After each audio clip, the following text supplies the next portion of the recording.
You main one champion, you've put 300 games into them, you know the matchups, and then the patch notes land, and they've been nerfed again, and you go and look at the win rate in your own rank, and it's 48%. It was 48 last patch too. So you type the thing everybody types, why are they nerfing a champion that already loses?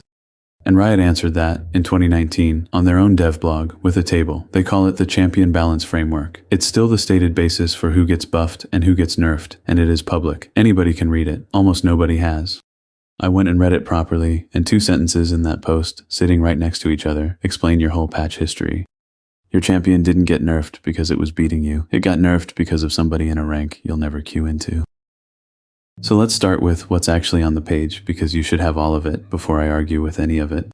May 2019, byline RiotRepertoir, and the post does something Riot almost never do. It prints the thresholds. Riot say they watch every champion across 4 separate player groups, and they define all 4. Group 1 is average play, and their definition is everything below the top 10% of solo queue, approximately up through gold. Group 2 is skilled play, the top 10% of solo queue players, except the very top players. Group 3 is elite play, at the time, the top 0.1% of solo queue players. And Group 4 is professional play, which is the 5 major leagues, so LCK, LPL, and the rest. Then they print the numbers for all 4 groups. In average play, a champion is overpowered at 54.5% win rate and underpowered at 49%. In skilled play, it's 54 and 49. Those are the last numbers Riot published, and I'll say that every time I use one. But look at groups 3 and 4, because this is where it stops being about winning. Elite play's overpowered threshold isn't a win rate at all. It's a 45% ban rate, and professional plays is 90% presence, which is picks plus bans added together. Neither of those numbers measures whether a champion wins a single game. Now for the spicy one. 2 sentences, same post, and I want you to hear them back to back. Riot write that a champion will be considered overpowered if they cross the top end for any of the audiences, and then, in the very next breath, that a champion will holistically be considered underpowered if they are below the bottom end for all of the audiences.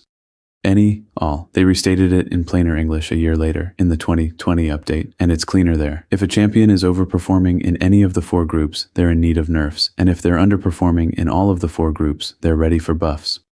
So count it with me. To nerf your champion, Riot need 1 group out of 4. To buff your champion, they need all 4. A nerf is a single trigger. A buff is a unanimous vote.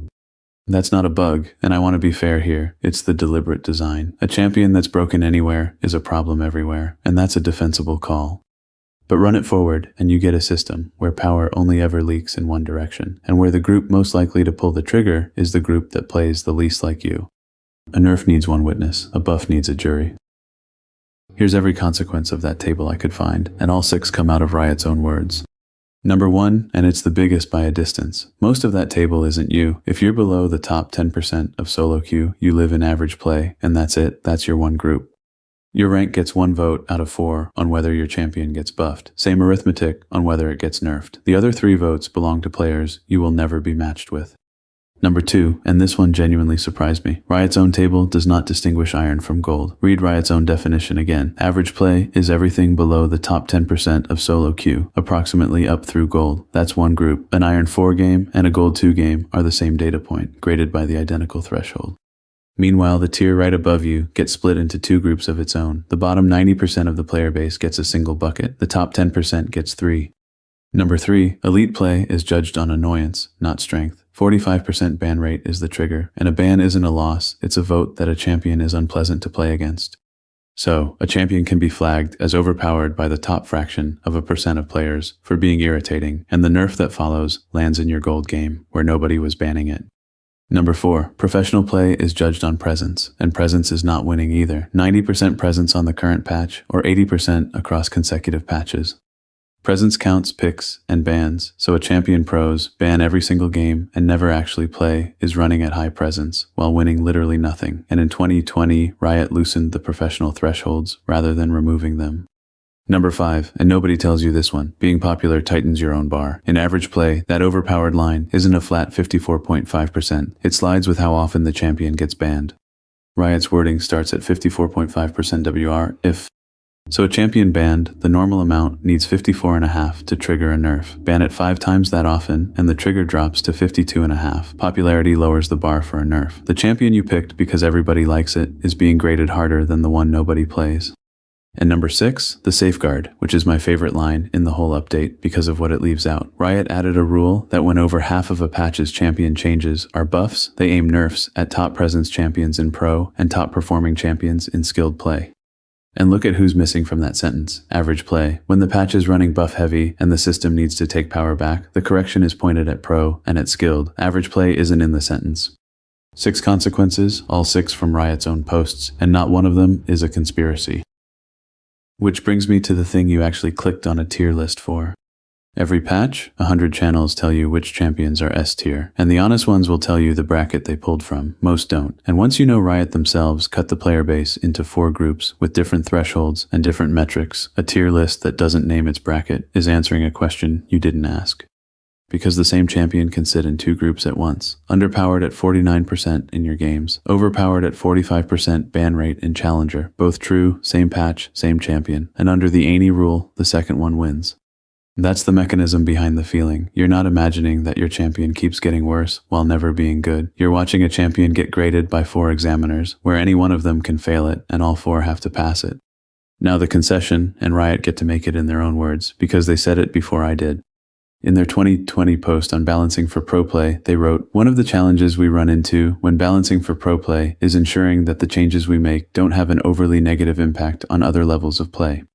And they explain why they can't just wall it off. Balance changes made to Summoner's Rift will always be the same for all players. From Iron to the top professional leagues, we're all playing on the same Rift. That's true, and it's a real constraint, and it isn't malice. They name their own casualties on that page too. Caitlyn buffed, with worlds in mind, and ending up on the line of overpowered in normal games, and a Season 8 Kha'Zix buff that went too far outside pro. They're not hiding the tension, they wrote it down. 1 Rift, 4 report cards, yours counts once. So let's land this, because you're holding something different than you were 8 minutes ago. First, the honest limit, and I'd rather say it than have you find it. That threshold table is from 2019 and was tuned in 2020, and Riot have not published an updated one since. Those rules are still their stated basis for balanced decisions, and no post retiring them exists. But the exact numbers I've quoted are the last ones they printed, not a leak of today's spreadsheet, and anybody telling you otherwise is guessing.